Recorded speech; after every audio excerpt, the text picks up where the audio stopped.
The message arrived during a debate about mineral classifications.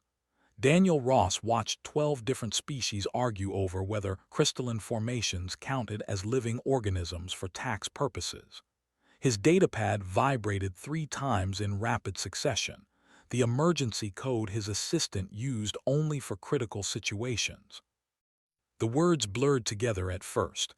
Colony ship New Horizon, destroyed, all hands lost, 12,000 souls, women, children, families heading toward a new world with farming equipment and hope packed in cargo holds.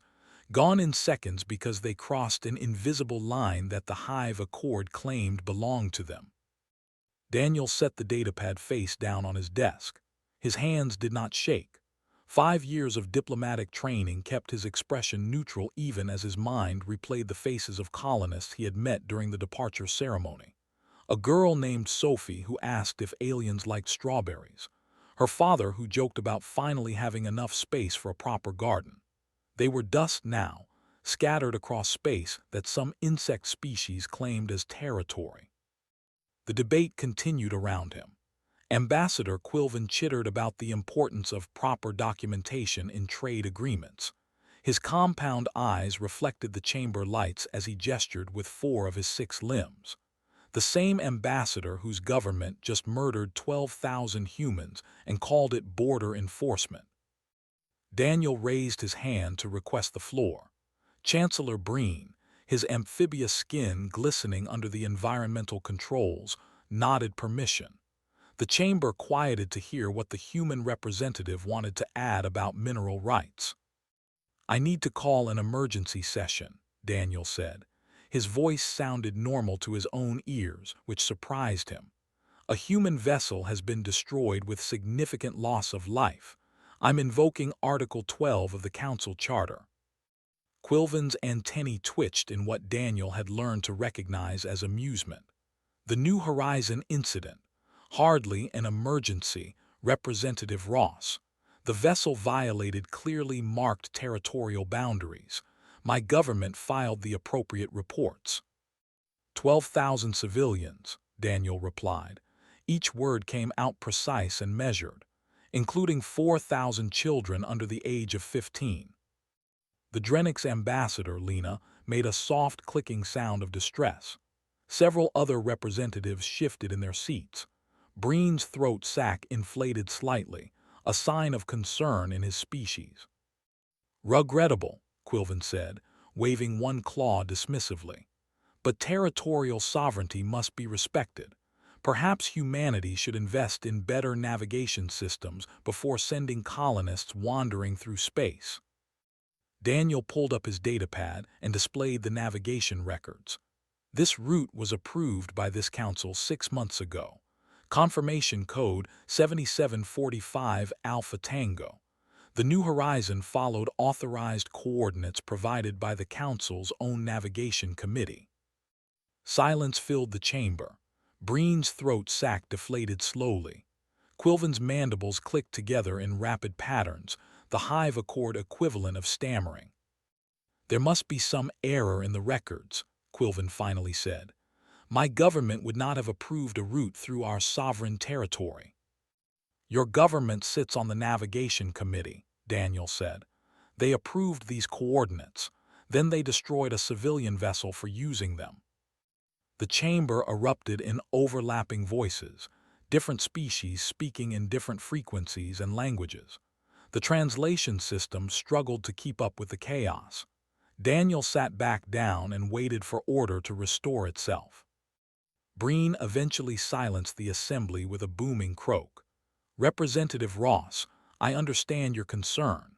However, proper procedure requires us to review all evidence before making determinations of fault. I propose we establish an investigation committee to examine the circumstances." "How long will that take?" Daniel asked. "Standard procedure requires 14 to 20 days for committee formation, evidence gathering, and preliminary hearings." 3 weeks, Daniel said flatly. "You want me to tell 12,000 families that they have to wait 3 weeks for you to decide whether their loved ones deserve to die?" "I want you to trust the Council's process," Breen replied, his tone gentle but firm. "We have maintained galactic peace for 200 years through careful deliberation and respect for procedure. Rushing to judgment serves no one." Daniel looked around the chamber. Beings from dozens of worlds, hundreds of cultures, all committed to the idea that talking solved everything. He had believed that once. He had spent 5 years learning their languages, their customs, their elaborate dances of diplomacy. He had swallowed insults about human emotionalism and primitive thinking. He had smiled through condescending lectures about how younger species needed patience to understand galactic civilization. "I request an immediate vote to condemn the attack and begin reparations," he said. Breen sighed, water vapor misting from his gills. "Representative Ross, you know that's not how we operate. We investigate first, then vote on appropriate responses. People died. Children died. What investigation do you need beyond the facts already presented?" Quilvin leaned forward, his voice taking on a syrupy tone that made Daniel's jaw clench. "This is precisely the emotional reaction we worry about from Deathworld species. You feel deeply, which is admirable in its way, but civilization requires thinking over feeling. Perhaps you need time to compose yourself before we continue this discussion." Lieutenant Amy Foster, Daniel's military liaison, stood against the back wall. She caught his eye and gave the smallest shake of her head. A warning: "Stand down. Don't escalate." Daniel took a slow breath.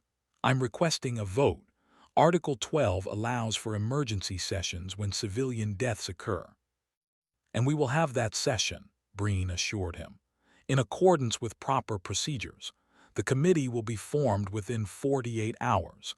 Initial findings will be available in 14 days. I'm certain we can reach a fair resolution that satisfies all parties." All parties. As if the Hive Accord and the dead colonists were equivalent concerns requiring balance. Daniel stood. "I need to contact Earth and inform them of the Council's position." "Of course," Breen said. "We understand this is difficult. Take whatever time you need."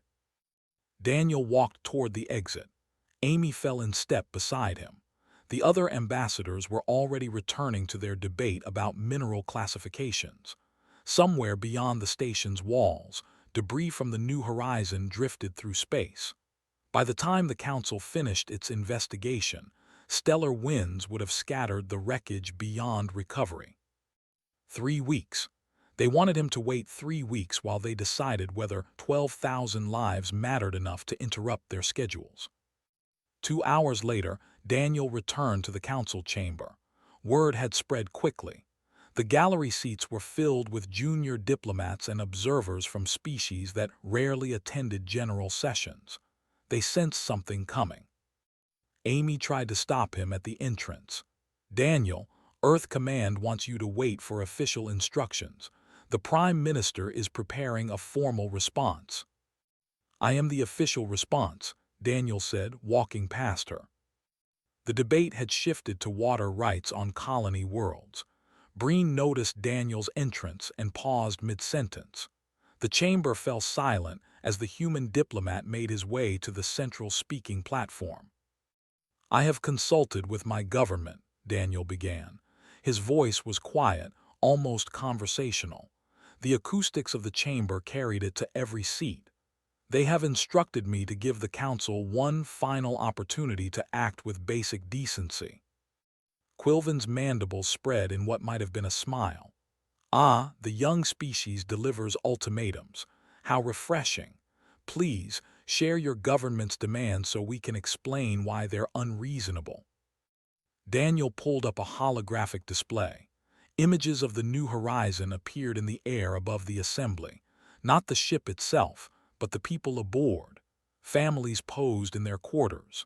Children playing in the hydroponics bay. A couple celebrating their 60th wedding anniversary in the observation deck. "Sophie Chen, age 7, Daniel said, highlighting one image. She was excited to help plant Earth crops on a new world. Her favorite subject was biology. She wanted to study alien ecosystems when she grew up." He moved to another image. Marcus and Ruth Washington, married 62 years. They survived the resource wars on Earth, rebuilt their lives twice after disasters, and decided to spend their final years helping establish a new colony. Marcus was a teacher. Ruth was an engineer. The chamber remained silent. Daniel continued through the images, speaking names, sharing brief stories.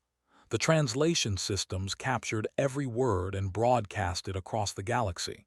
He had been speaking for 3 minutes when Breen tried to interrupt. Representative Ross, while we appreciate the human custom of honoring the deceased, this is not the appropriate forum for. Shut up, Daniel said. The words hung in the air. Several ambassadors gasped. In 200 years of council history, no one had ever told the chancellor to shut up during a formal session. Daniel continued. Thomas Baker, age 4.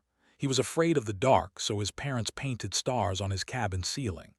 Rebecca Foster, age 16, writing her first novel about a human girl who befriends an alien.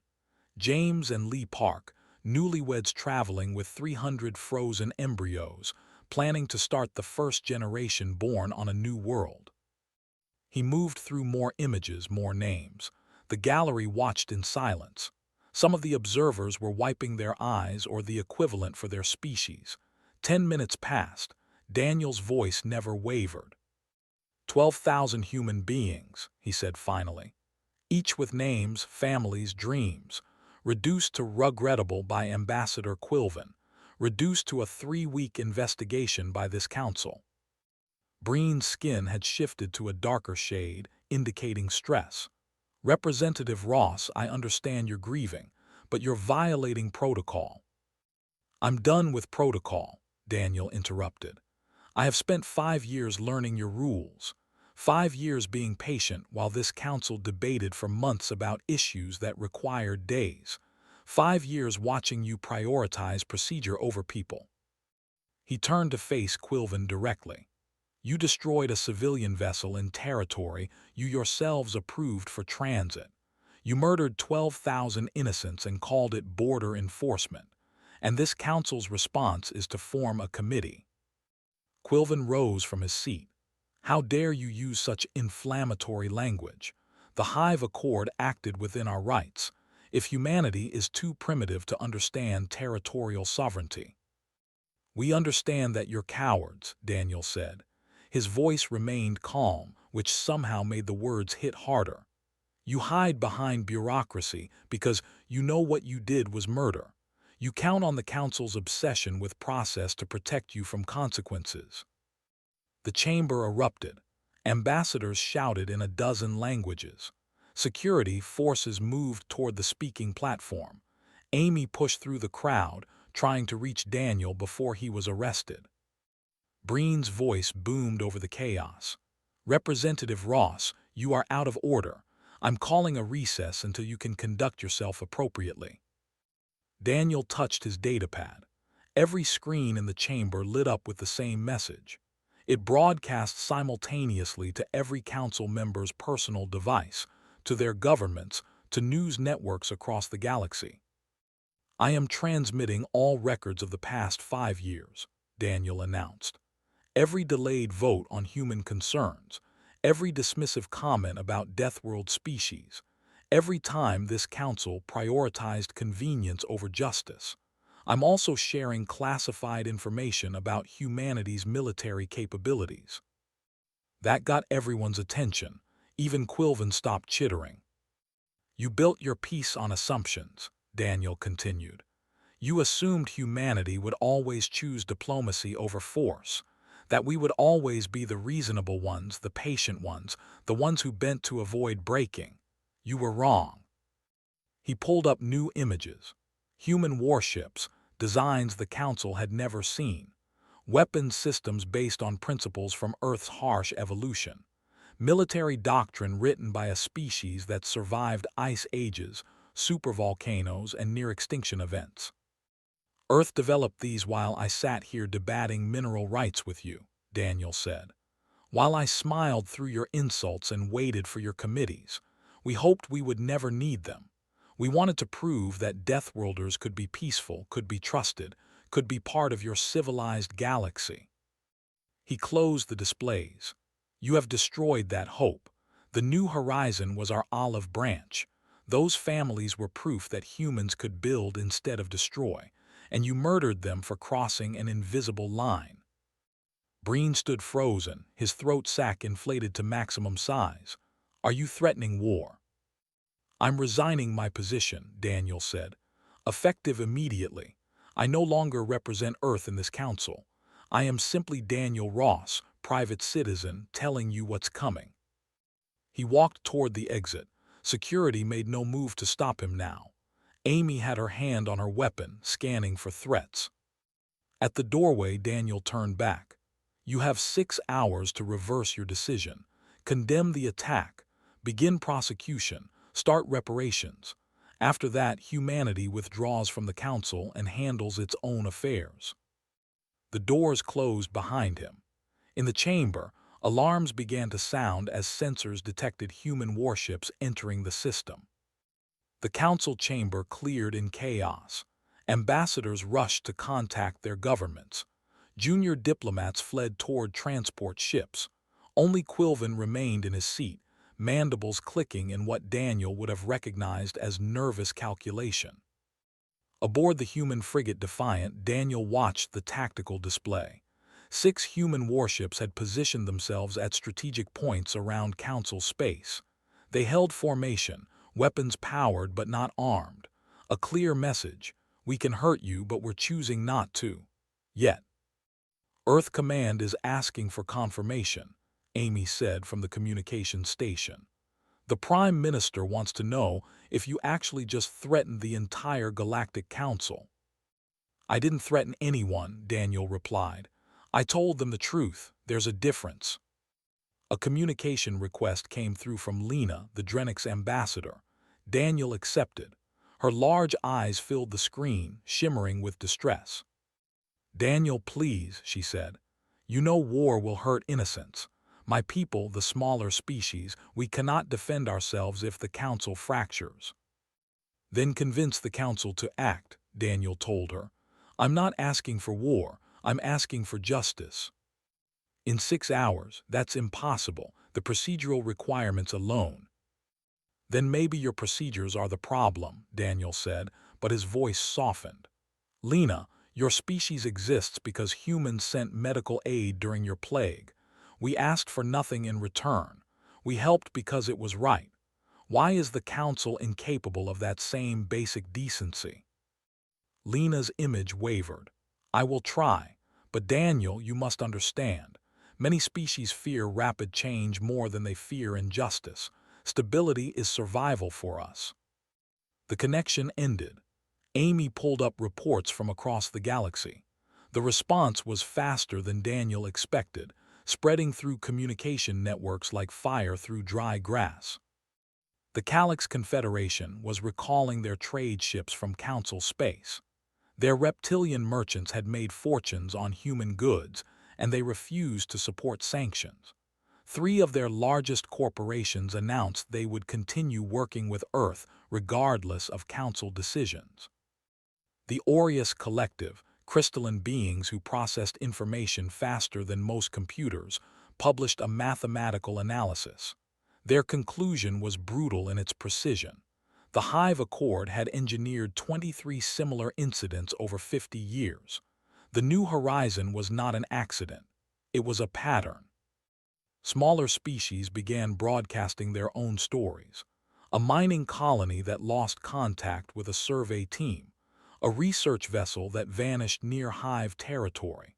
Accidents and disappearances that investigation committees had dismissed as misfortune. Quilvin's been busy, Amy observed, reading the reports.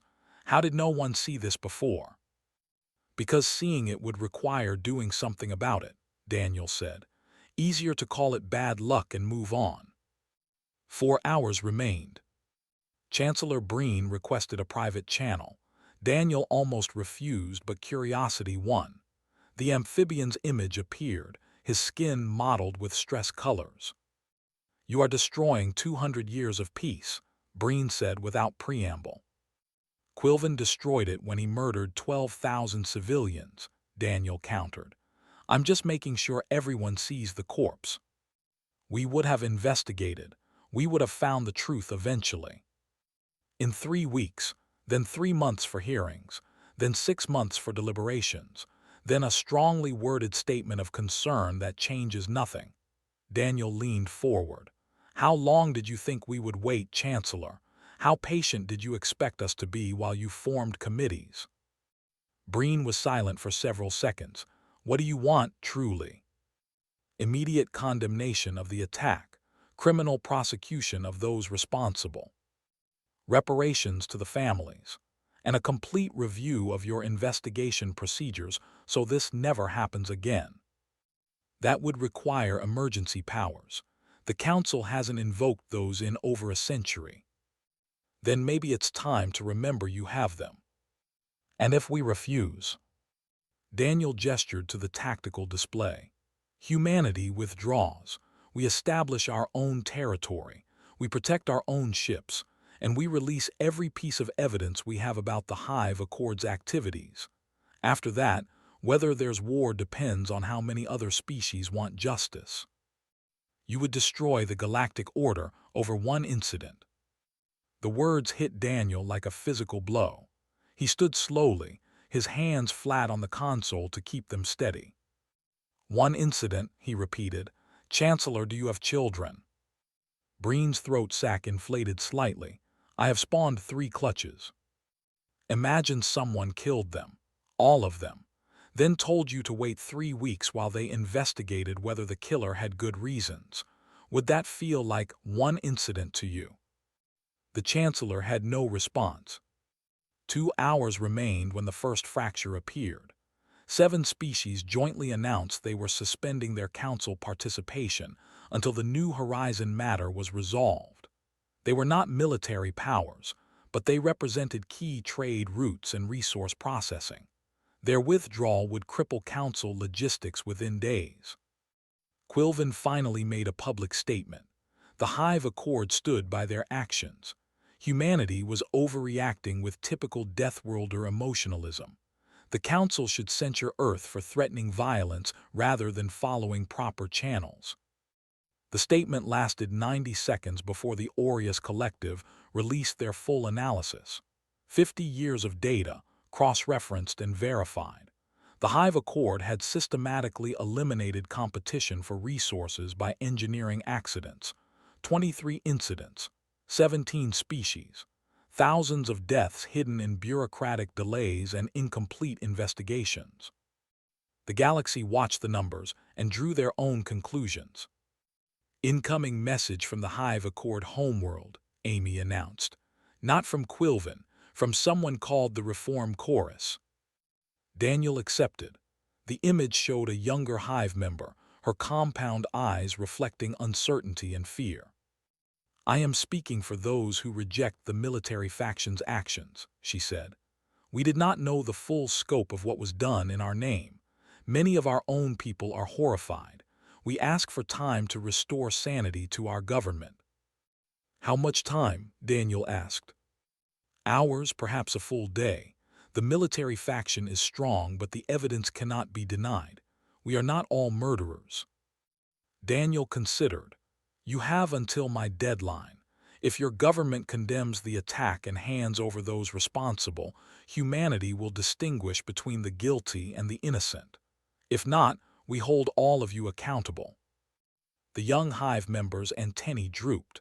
That is more mercy than we deserve. 90 minutes remained. The council was out of time and out of options. Breen called for an emergency session. The vote would determine whether the Galactic Order survived the night. 60 minutes remained when Quilvin made his final move. The tactical display lit up with new contacts. A Hive Accord fleet had surrounded Research Station Harmony, a civilian facility housing 40,000 beings from 8 different species. They're threatening to destroy it if we advance, Amy reported, her voice tight. Same tactics they used on the New Horizon, hostages to force compliance. Daniel stared at the display. Scientists conducting studies on stellar phenomena, families living in residential sections, children attending schools designed for multiple species, all of them now leverage in Quilvin's desperate gamble. "He's betting we'll back down," Daniel said quietly. "That we'll choose their lives over justice for the new horizon." "Will we?" Daniel did not answer immediately. This was the calculation the Council had forced on him, weaponized and made explicit. Sacrifice principles for lives, or let innocents die for abstract concepts of justice. A priority message arrived from Lena. Her image appeared panicked, her normally composed features twisted with fear. "Daniel, 3,000 of my people are on that station. Young scholars, their families. Please, I know you are angry, but do not let this happen. I beg you." Other messages flooded in. Ambassadors whose citizens worked on harmony. Parents with children at the research academy. Species with no military power asking the human to show mercy. "Quilvin thinks he's won," Amy observed. "He knows you won't fire on civilians." "He's right," Daniel agreed. "I won't." He opened a channel to Chancellor Breen. The amphibian looked exhausted, his skin color faded to pale gray. "You see what your delays created," Daniel said. "Quilvin is doing to Harmony what he did to the New Horizon, using innocent lives as shields, and you still want 3 weeks to investigate whether that is wrong." "I am trying to prevent catastrophe," Breen responded. "But you have tied my hands. If I yield to your demands, other species will see the Council bowing to threats. If I refuse, you start a war." "Then make a third choice," Daniel said. "Be a leader instead of a bureaucrat." "What do you propose?" Daniel pulled up new data. The Defiant has been scanning Hive fleet positions for the past 4 hours. They concentrated forces around Harmony but left their homeworld approaches weakened. They expected us to either surrender or attack the hostages directly. He highlighted specific coordinates. They did not expect strategy. "Here is my proposal. The Council has 10 minutes to vote. Condemn the Hive Accord. Remove Quilvin. Begin criminal proceedings. In exchange, humanity guarantees Harmony's safety." "How can you guarantee anything with their fleet in position?" "Because we won't attack Harmony," Daniel explained. "We will blockade the Hive homeworld, not their military. They're civilians. We cut them off from trade, from supplies, from the galactic community. Then we release all evidence of their crimes and let other species decide how they feel about continued Hive Accord membership in civilization." Amy's eyes widened. "That is brutal."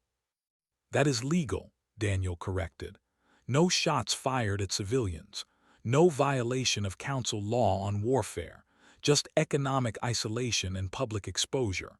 The Hive government will fall within weeks as their own people demand reform."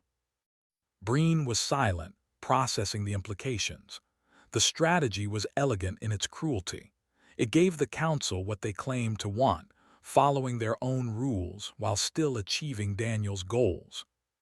"And Harmony?" Breen asked. "Their fleet will withdraw when they realize we are not taking the bait. They cannot justify destroying 40,000 innocents just to prove a point, especially not with their homeworld under siege. You are gambling with thousands of lives." "So is Quilvin," Daniel said. "The difference is, I am gambling that Hive self-preservation outweighs their pride. He is gambling that humans care more about strangers than justice. Let us see which bet pays off." 5 minutes later, Breen called an emergency vote. The galaxy watched as the Council faced its moment of truth. The Aureus voted first. Their crystalline forms shimmered with light patterns as they announced support for Daniel's proposal. The mathematical logic was sound, the legal framework respected, the outcome optimal given current variables. The Drenix voted yes while openly weeping. Lena's voice shook as she explained that she trusted Daniel more than she trusted the Council's usual procedures. Her people existed because humans helped when help was needed. She would return that faith now. The Calyx voted yes. Their reptilian representative was blunt. The Hive Accord was bad for business and worse for galactic stability. Time to remove the tumor before it killed the patient. Species voted one by one. Some reluctantly, fearing the precedent. Some enthusiastically, glad someone finally challenged the system. The smaller species split between fear of change and hope for justice. Quilvin watched his support collapse. He tried to speak, but 7 ambassadors shouted him down. The reform chorus on the Hive homeworld broadcast a message disavowing his actions and pledging cooperation with any investigation. The final count was clear. The motion passed with 3 minutes remaining on Daniel's deadline. Chancellor Breen's voice carried the weight of 200 years crumbling. By emergency powers vested in this council, I hereby suspend the Hive Accord's membership pending investigation into crimes against sapient species. Ambassador Quilvin, your diplomatic immunity is revoked. You will be transferred to council custody immediately. Quilvin's mandibles clacked in fury. This is a disgrace. You bow to Deathworlder threats. You abandon civilization for barbarism. No, Lena said softly. We abandon the comfortable lie that process matters more than people. Daniel showed us that truth, painfully but necessarily. Security forces surrounded Quilvin. He struggled briefly before realizing the futility. As they led him away, he fixed his compound eyes on Daniel. You have broken something that cannot be repaired, the Hive ambassador said. Good, Daniel replied. It was already broken. Now at least everyone can see it. The Hive fleet around Harmony began withdrawing. Their homeworld government, facing potential isolation and internal revolt, ordered them to stand down. The hostages were safe. The immediate crisis was over. But nothing would ever be the same. Daniel sat in the Defiance Command Center and felt the weight of what he had done. The Council's ancient procedures lay in ruins. Humanity had revealed itself as a power willing to risk everything for principles. The galaxy had seen that Deathworlders could be patient, diplomatic, cooperative, until the moment they decided not to be. Amy brought him coffee, Earth-style, strong and black. You did it. I broke it, Daniel corrected. Whether we can build something better from the pieces remains to be seen. Outside the viewport, ships from 40 different species traveled through space that was somehow both safer and more uncertain than before. 3 days after the vote, trials began in a courtroom built for species that never imagined prosecuting their own kind. Quilvin stood in a containment field designed for beings with 6 limbs and compound eyes. Beside him were 6 Hive military commanders who had ordered various attacks over the decades. Daniel attended as an observer, not a participant. His role in the crisis made him legally unsuitable for testimony, but Breen had quietly requested his presence. A reminder to the council of what happened when justice moved too slowly. The prosecution presented evidence compiled by the Aureus Collective. 50 years of data, cross-referenced against ship disappearances, mining accidents, and territorial disputes. The pattern was undeniable. The Hive Accord had systematically eliminated competition for resources through calculated violence disguised as accidents. A father from the New Horizon took the stand. His name was Robert Chen, and his daughter Sophie had wanted to study alien ecosystems. He spoke for 12 minutes about her love of learning, her excitement for the colony, her final message sent just hours before the attack. She recorded a video for me, Robert said, his voice breaking.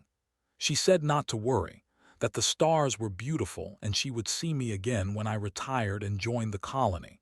I will never see her again because Ambassador Quilvin decided our ship was an inconvenience. Quilvin's mandibles remained still. No remorse, no acknowledgement, just cold calculation that he had followed Hive law and should not be judged by alien standards. Adrenic's mother spoke next. Her clutch had been aboard a mining vessel that vanished 5 years earlier near Hive territory. The official report called it equipment failure. The Aureus data showed Hive weapons signatures in the debris field. 17 species presented testimony. Thousands of deaths across 50 years. Each one documented, verified, undeniable. On the fourth day, the Reform Chorus from the Hive homeworld sent a representative. Her name translated to something like swift thought in darkness, and she carried the weight of her civilization's shame. We were taught that expansion was survival, she testified, that other species were obstacles or resources, never equals. The military faction promised prosperity through strength. We believed them because questioning meant exile. She turned toward where Daniel sat in the gallery. The human diplomat showed us what we had become, not through weapons, though he could have used them, through moral courage. He demanded we see the victims as people, not statistics. That clarity was a gift even as it condemned us. The judges, selected from neutral species with no economic ties to either humanity or the Hive Accord, deliberated for 6 hours. Their verdict was unanimous on all counts. Quilven and the commanders were guilty of crimes against sapient species, a charge that carried no precedent because the Council had never believed it necessary to prosecute such offenses. Sentencing would take weeks to determine. The Council had to create punishment frameworks for crimes they had never imagined members would commit. While courts worked through unprecedented legal questions, Daniel received a different kind of summons. Chancellor Breen invited him to private quarters deep within the Council station. The amphibians' rooms were kept humid and warm, uncomfortable for humans, but Daniel endured. Breen offered him a seat designed for species with spines, which was at least an improvement over trying to perch on Hive furniture. "I am offering you a position," Breen said without preamble. "Council reformer, a new role with authority to challenge any procedure or vote you deem unjust." Daniel studied the Chancellor's face, trying to read intentions. That is a tremendous amount of power for one being. "Yes," Breen agreed, "which is why it comes with tremendous accountability. Abuse it, and humanity loses all moral authority. Use it wisely, and perhaps we build something better than what existed." "Why offer this to me? I threatened the entire Council." "You exposed the truth we were too comfortable to see," Breen replied. "That our procedures had become more important than the beings they were meant to protect. Someone needs to prevent that from happening again. Someone the Council cannot simply ignore or delay into irrelevance. And you trust me with this." Breen's throat sac inflated slowly, a gesture Daniel had learned indicated deep consideration. "I trust that you will protect the innocent as fiercely as you demanded justice for the New Horizon. I trust that humans understand something we forgot. Peace without justice is just waiting for the next victim." Daniel took 2 days to consider. He consulted with Earth Command, with the Prime Minister, with families of New Horizon victims. The responses were mixed. Some saw opportunity to reshape galactic governance. Others worried he would become what he fought against. Robert Chen sent a message that decided the matter. Sophie wanted to study aliens. She believed different species could learn from each other, honor that dream, help them build something worthy of her hope. Daniel accepted the position.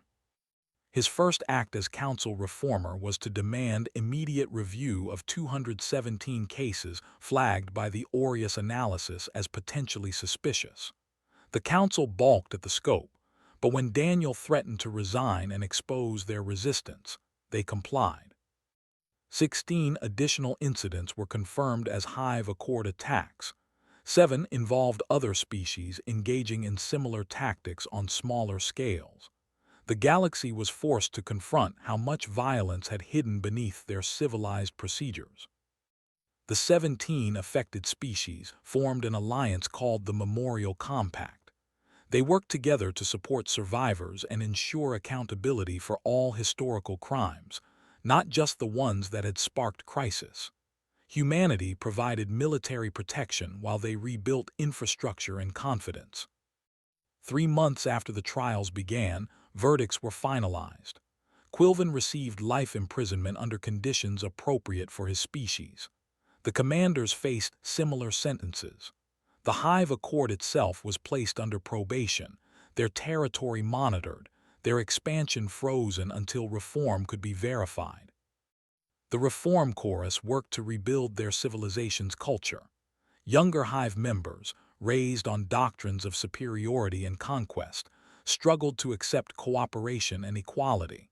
Several human advisors volunteered to help, showing the same compassion that had fueled Daniel's rage. Amy was promoted to general and assigned as military liaison to the Memorial Compact. She trained security forces from a dozen species, teaching them that strength meant protecting others, not dominating them. Lena visited Daniel in his new office, a space designed to accommodate multiple species simultaneously. She brought a gift, a crystal sculpture from her homeworld, depicting a tree with branches supporting different forms of life. "My youngest survived the plague you helped cure," she told him. "I named her Hope because that is what humanity gave when they chose to help strangers. Thank you for proving that hope was justified." Daniel placed the sculpture where he could see it daily, a reminder of why he had shattered the old peace to build something better. 6 months after Daniel shattered the Council's comfortable peace, a monument stood at the primary approach to Council space. The structure was crystal and metal, designed by artists from 12 different species. It listed names: 12,000 from the New Horizon at the center, surrounded by thousands more from 50 years of hidden violence. Every ship entering Council territory passed within visual range. The memorial served as reminder and warning. This is what happens when procedure matters more than people. Daniel stood before it during the dedication ceremony. Robert Chen had traveled from Earth to speak, representing the families. His words were simple and devastating. "My daughter believed in possibility," Robert said. "She believed aliens and humans could build something beautiful together. This monument proves she was right, even though she did not live to see it. We built this together. We acknowledged truth together. We chose justice over convenience together." He paused, composing himself. "I do not forgive the Hive Accord for killing Sophie, but I thank the species who stood with humanity when it mattered, who risked stability for what was right. She would have loved knowing the galaxy had that courage." The ceremony ended with silence. No speeches, no political statements, just beings from 40 different species standing together in acknowledgement of what was lost and what was learned. Later that day, Daniel reviewed petitions in his office. The council reformer position had become exactly what Breen predicted: powerful and exhausting. Every species with a grievance wanted his attention. Every delay in council procedure was now scrutinized for signs of the old habits returning. A communication request came from an unexpected source. The Hive homeworld, from Swift Thought in Darkness and the Reform Chorus leadership. "We wish to apply for provisional council membership," she said when Daniel accepted. "Under the new accountability frameworks, we know this is premature. We know trust must be earned over years, not months, but we want to begin that process formally." Daniel considered. The old council would have delayed such a request indefinitely, too afraid of appearing weak to forgive. The new frameworks he had helped build required different thinking. "What has changed in your government?" he asked. "Everything and nothing," Swift Thought admitted. "Our young learn cooperation now instead of conquest, but old patterns resist. We have militants who call reform a betrayal. We have debates that turn violent. Change is messy and painful." "How do I know you will not revert when scrutiny fades?" "You do not," she said honestly. "We cannot promise perfection. We can only promise effort, and we can offer transparency. Our government records, our military movements, our resource claims, all available for council inspection. No privacy, no sovereignty, just desperate hope that openness prevents backsliding." Daniel pulled up reports from human observers embedded with the reform chorus. Their assessment was cautiously optimistic. Real change was happening but fragile. Support could accelerate reform. Rejection might empower the militants. "I will present your application to the council," Daniel said, "with a recommendation that we establish a mentorship program. Species who have worked through their own dark histories helping you navigate yours." Swift Thought's antennae trembled. "That is more mercy than we deserve."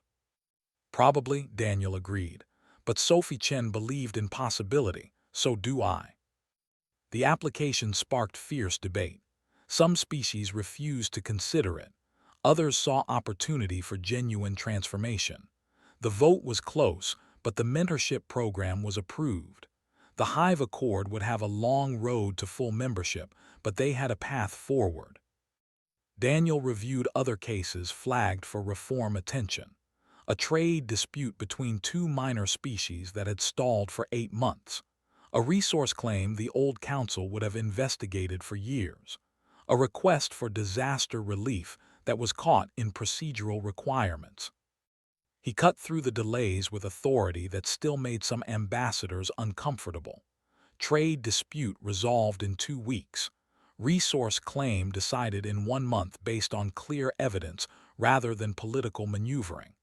Disaster relief approved immediately with accountability measures to prevent fraud. Not everyone appreciated his methods.